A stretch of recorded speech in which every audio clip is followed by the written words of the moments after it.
Magandang araw po mga kapraps. Welcome back sa Badshot Properties Channel. Ako po si Bads, ang inyong makakasama para sa ating virtual viewing. Para sa mga bago pa lang po sa aking channel, huwag niyo pong kalimutang mag-subscribe at pindutin na rin po ang notification bell para maging updated kayo sa mga bagong property na available. Tara na po! Hello mga kapraps, ang i-offer ko sa inyo ngayon ay isang house and lot na matatagpuan natin dito sa bayan ng Pagsanhan, Laguna. Ito po ang property. Meron na itong bakod sa harapan at meron na rin itong bakod sa gilid mga kapraps. Katabi lang po ito ng kalsada. So sa ngayon po hindi pa lamang sementado ang kalsada. Pero pwede nang ipasok ang sasakyan dito. Ayan ang frontage ng property. Meron na itong linya ng kuryente at saka tubig. Ang distansya nito sa provincial road ay nasa 150 meters. Napakalapit lang po. Ang kabuuang sukat nito ay 1,554 square meters. Sa ngayon meron ditong mga tanim na mga puno ng mangga, may rambutan, santol, sampalok, mga papaya, may star apple, langka, dalongyan, at mga puno ng saging. Merong mga tanim na carabao grass ang lupa. Ito po ang mga punong kahoy na nabanggit ko kanina. Ayan. Ang time travel mula dito sa property papunta sa National Highway ay nasa 6 to 8 minutes drive. Malapit lang mga kapraps. Mararating na natin ang palengke, mga grocery stores, hospital, mga mall, restaurants, at iba pang establishment. Ayan, meron ding poso, source ng tubig. Ito ay titulado at updated ang tax. Ang presyo nito ay makikita nyo sa description box at sa title nitong video. Ayan ang boundary ng property. Mula dyan sa bakod hanggang dyan sa mga may mga tanim na mga kahoy. Itong hawa na ito mga kapraps ay kasama pa yan sa property.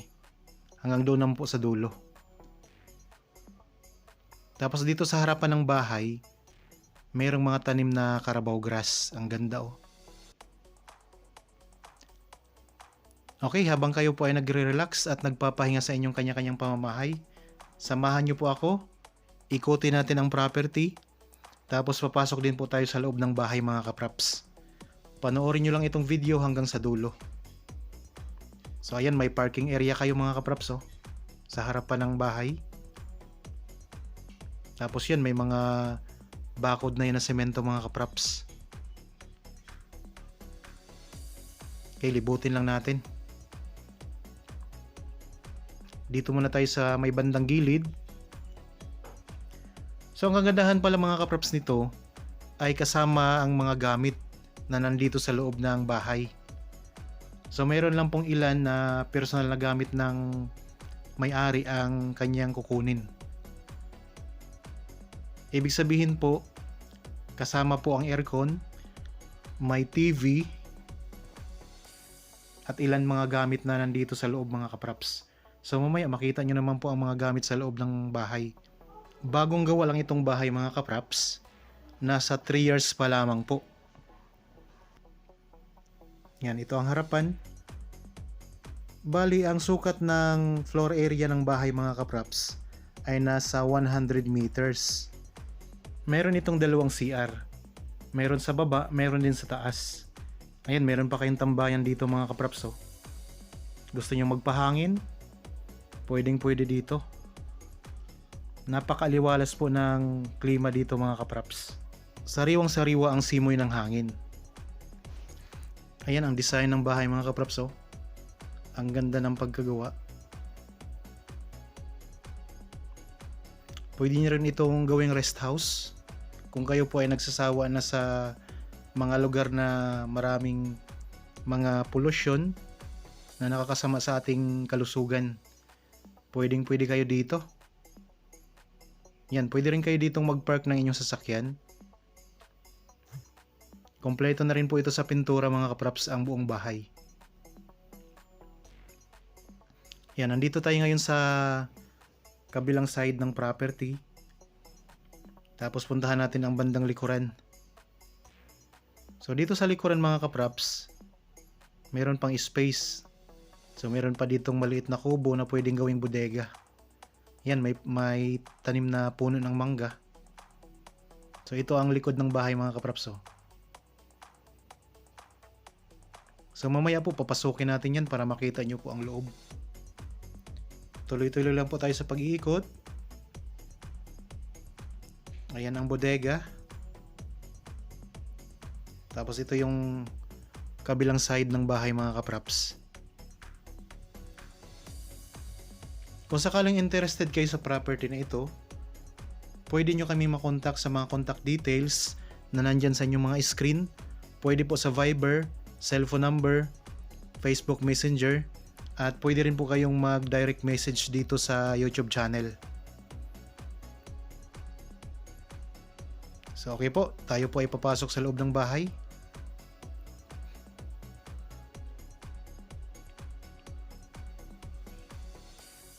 So ang ganda ng design mga kapraps. Modernong moderno. Elevated ang sahig ng bahay. Okay, pasok tayo. Tulad ng nabanggit ko kanina, kasama po ang mga gamit na nandito sa loob ng bahay, maliban po sa mga personal na gamit ng may-ari. Katulad po nito mga kapraps ng lamesang ito, hindi po ito kasama kasi dadalhin po yan ng may-ari. Pero yung ibang makikita nyo dito sa loob, kagaya po ng ref, aircon, at saka TV, ay kasama po sa bentahan. Okay, ito na po ang loob. So nabanggit ko kanina mga kapraps na meron itong dalawang CR. Ito po ang CR dito sa baba. Ayan. Medyo malawak din po ang space ng CR. So may shower na rin po yan. Kung mapapansin nyo po, dito sa baba ng bahay ay walang kwarto. Kasi ang kwarto nito mga kapraps ay nasa itaas na bahagi. So dito sa second floor. Bale meron itong dalawang kwarto nasa itaas. So pupuntahan po natin maya maya. So ito po ang itsura ng loob ng bahay mga kapraps dito sa ibaba. Ayan, napakaaliwalas din po. Okay, punta naman tayo doon sa taas mga kapraps. Sundan nyo lang po ako.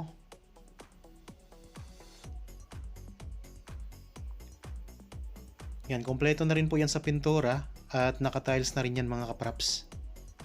So kung sakaling kayong makabili nito, titira na lang po kayo dito.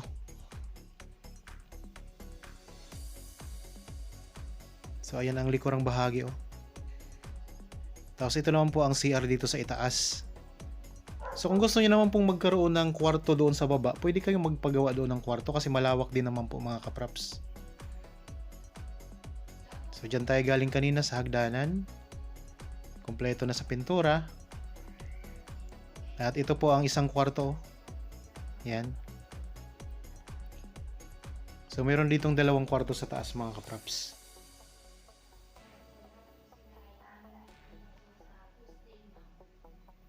Okay. Dito sa may bandang harapan, mayroon ding malawak na space. Ayan oh. Ang ganda ng view dito mga kapraps. At dito naman tayo ngayon sa may terrace ng bahay. Ito ang view na makikita mo. Yan. So nakaka-relax dito mga kapraps.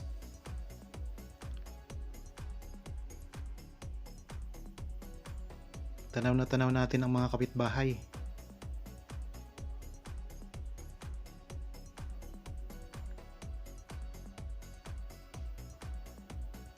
Yan, meron din palang puno ng niyog dito, bagong tanim lamang.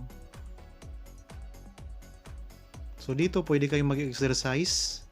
Ayan, may pwede kayong tambayan dito mga kapraps. Gusto niyo mag-party. So may space dito na medyo malawak. Tapos dito sa bandang likuran, yan galing tayo kanina, dyan sa baba. Ayan, may mga mountain views tayong makikita. Ang ganda oh. So kung sakaling nagustuhan nyo po itong property na in-offer ko sa inyo ngayon, ano pang hinihintay ninyo? Kontakin nyo lang po kami sa mga details na nandyan sa inyong mga screen. So ulitin ko lang po, ang property na ito ay matatagpuan natin sa bayan ng Pagsanhan, Laguna. Ito, kasama pa ito sa bentahan mga kapraps. Kung gusto niyo mag-exercise. Ayan ang harapan ng bahay mga kapraps. Oh. Yan ang view na makikita nyo. Yan yung pwede yung tambayan dyan sa labas, sa harapan.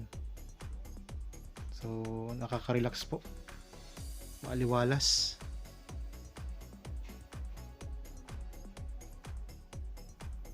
Ulitin ko lang po, ang kabuang sukat ng property ay 1,554 square meters.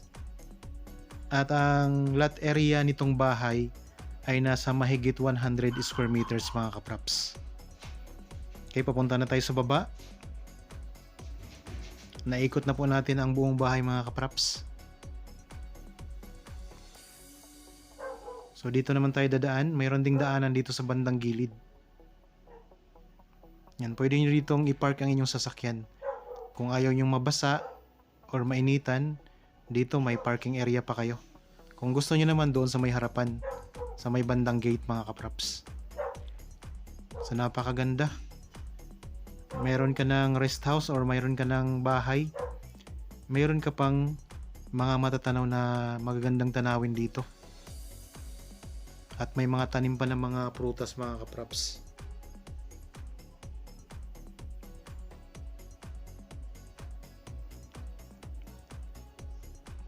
Okay, sana nagustuhan nyo po ang property na in-offer ko sa inyo ngayon mga kapraps.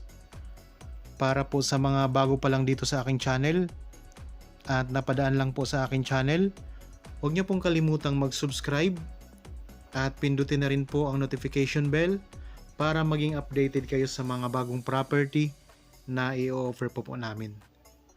Maraming salamat po, lagi tayong mag-iingat at God bless po sa ating lahat mga kapraps.